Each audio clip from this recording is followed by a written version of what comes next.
Praise lord. దేవుని పరిశుద్ధమైన నామమునకు మహిమ కలుగును గాక. ప్రభువు నామమున మీ అందరికీ హృదయపూర్వక వందనాలు.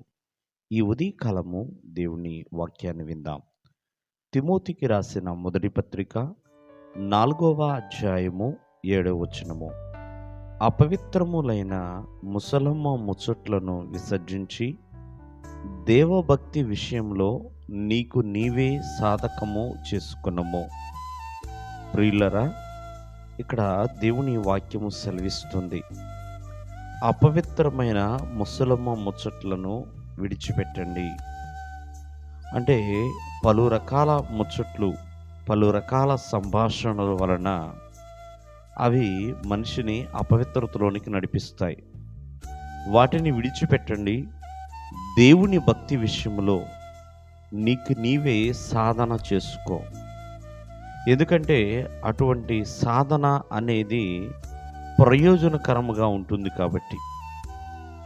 మరి దేవుని విషయంలో అటువంటి సాధన ప్రేమైన వల్లరా ఒక వాగ్దానాన్ని మనకు తెచ్చిపెడుతుంది కాబట్టి.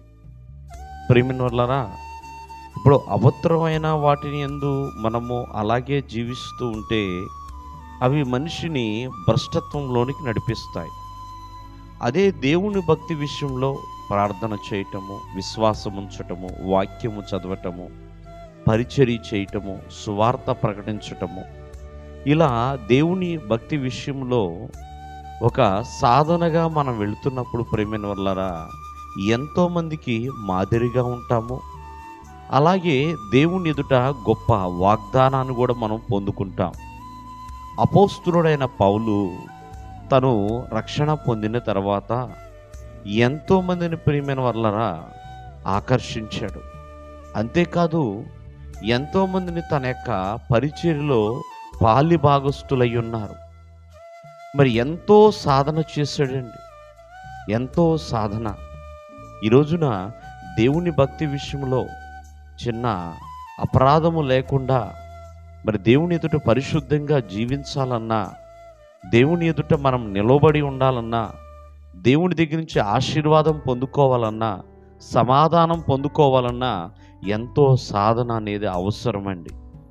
కాబట్టి ఏదో వచ్చాము, మందిరానికి వెళ్ళిపోయాము, ప్రార్థన చేసుకున్నాము, అయిపోయిందంటే కాదండి.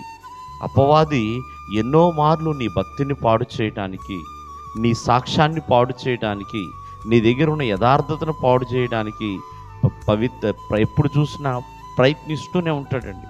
కావున బహు జాగ్రత్త కలిగి దేవుని భక్తి విషయంలో సాధన కలిగి ఉండాలి. ఆ సాధన ఎంతో ప్రయోజనకరంగా ఉంటుంది. చాలామంది శరీర సంబంధమైన విషయాల్లో సాధన కలిగి ఉంటారు.